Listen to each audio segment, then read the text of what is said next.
Habeas news में आपका स्वागत है। मैं हूं शशि राय। आप देख रहे हैं नेशनल न्यूज।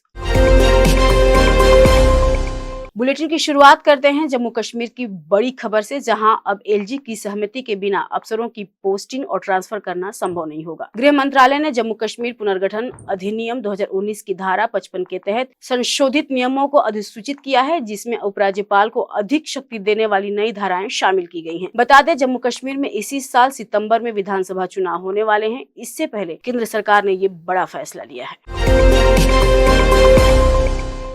राष्ट्रीय सुरक्षा सलाहकार अजीत डोभाल ने शुक्रवार को अपने अमेरिकी समकक्ष जेक जुलिवन के साथ टेलीफोन पर बातचीत की। इस दौरान आपसी हित, जरूरी अंतर्राष्ट्रीय और क्षेत्रीय मुद्दों पर विचार विमर्श किया गया। इसके अलावा उन्होंने आगामी क्वाड समिट के तहत हाई लेवल कमिटमेंट्स पर चर्चा की। बता दें, इस साल होने वाले क्वाड शिखर सम्मेलन की मेजबानी भारत करने जा रहा है।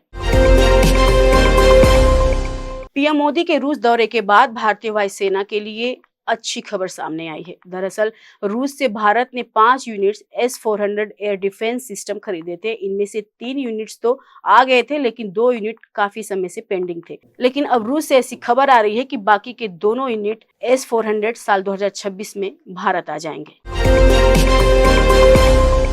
भारत अगले कुछ सालों में इकोनॉमी के मोर्चे पर चीन को पछाड़कर दूसरी सबसे बड़ी इकोनॉमी बन सकता है। ये कहना है रिजर्व बैंक ऑफ इंडिया के deputy governor Michael D Patra का। डिप्टी गवर्नर मसूरी में लाल बहादुर शास्त्री राष्ट्रीय प्रशासन अकादमी में भारतीय प्रशासनिक सेवा के अधिकारियों को संबोधित कर रहे थे। इसी वक्त उन्होंने कहा कि भारत की मजबूत बुनियाद और अंतर्निहित क्षमता को देखते हुए देश 2031 तक दुनिया की दूसरी सबसे बड़ी इकोनॉमी बन जाएगा।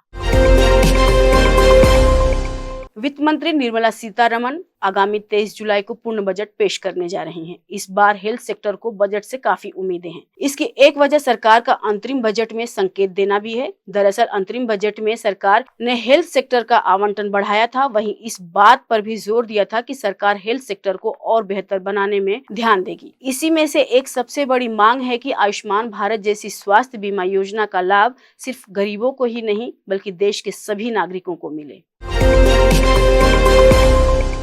अमेरिका के सिएटल में स्थित भारतीय वाणिज्य दूतावास ने शुक्रवार को वीजा आवेदन केंद्र का उद्घाटन किया। सिएटल के mayor Bruce Harrell, port commissioner Sam Cho सहित स्थानीय नेता इस उद्घाटन समारोह में मौजूद रहे। मेयर हैरेल ने आवेदकों को भारतीय पासपोर्ट और वीजा प्रदान किया। सिएटल के मेयर ब्रूस हैरेल ने वहां रह रहे भारतीयों की तारीफ, साथ ही भारत और अमेरिका के बीच संबंधों को समृद्ध बनाने में उनके योगदान को सराहा भी। टाटा की गाड़ियां खरीदने वालों के लिए अच्छी खबर है। कंपनी ने अपनी 2 दमदार SUV की कीमतों में बड़ी कटौती कर दी है। आपको बता दें, टाटा मोटर्स ने किंग ऑफ SUV फेस्टिवल की शुरुआत की है, जिसमें से 2 SUV हैरियर और सफारी पर विशेष छूट और डील्स ऑफर की है। कंपनी ने इन दोनों गाड़ियों पर 1.4 लाख तक की छूट देने का ऐलान किया है। ये छूट 31 जुलाई 2024 तक बुकिंग पर उपलब्ध है।